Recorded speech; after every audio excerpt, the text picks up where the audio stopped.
Hello game fans and welcome again to the Steam Chamber.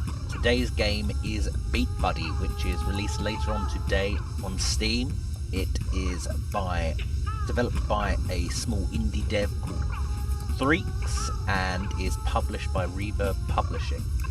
Now, this one's quite an interesting little puzzle platformer. This is a musical based game, as the name suggests. You play Beatbuddy, a small blue creature who lives in a world of sound and music, who must rescue his sisters Melody and Harmony. It's an action-adventure game that has music incorporated to it at every level. The first level is very, very basic, so do give it some time. However, as you progress, it will add more and more features. You interact with the environment, and when you interact with the environment and the other creatures within the environment, you get new tones and new beats added to the melody and the basic beat. Now, it's a really good looking game. Don't be put off by the fact that it has only 6 levels. These levels are massive. They're around 45 minutes a piece at the very least. It's not a particularly expensive game. It's won a lot of awards in its run-up to being released, and it has an absolutely fantastic soundtrack. Now, the first thing that you're going to be presented with in the game is the god-awful control system. This game very much has been made with a controller in mind, so if you prefer to use a controller on your PC, and you're one of those people, then you'll be fine. However, if you're like me and you prefer to use your mouse and keyboard, well, tough, you won't be using your mouse in the slightest. Yes, I'm afraid you cannot use the mouse at all. Even in the menus, you have to use the arrow keys. And in the game itself, the movement is done with the arrow keys. You can rebind your keys, I believe. The control system for the keyboard is just generally god-awful. I mean, some of the movement is quite tough, actually, getting used to it using the arrow keys because of having to do various things.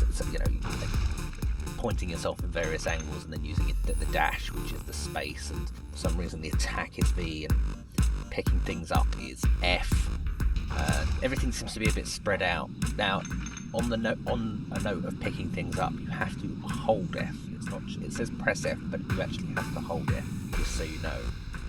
So aside from the god-awful control system, the game itself is actually absolutely fantastic. I mean, there's a real variety in the game.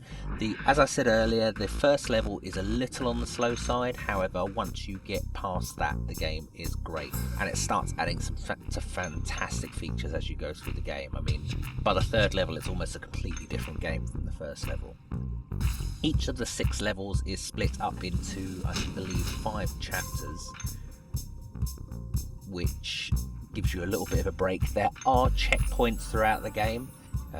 It bears a striking resemblance to the most recent Rayman game, actually, the Rayman Legends game. It's got a very similar graphic and art style.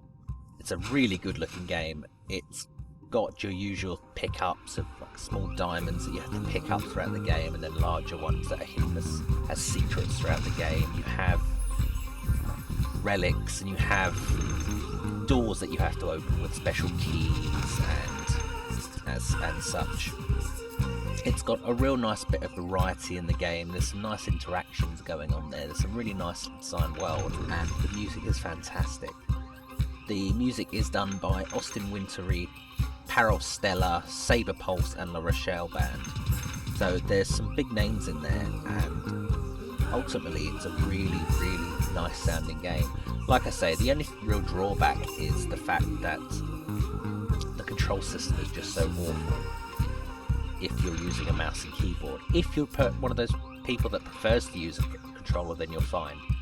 Aside from that, I wouldn't want that to detract from the game itself too much. The game itself is really quite lovely. It's a lovely looking game for an entry level dev, and it's a really nice attempt at the action adventure / puzzle platformer environment, and I'd like to see more from the team. Right, that's all we've got for you today. Thanks for tuning in as always. If you enjoyed the video and you like the look of the game, then please do like, comment, subscribe, and do go check out the game. It's released today, which is the 6th of August. I believe it's released worldwide today on Steam, and I hope you enjoy the game.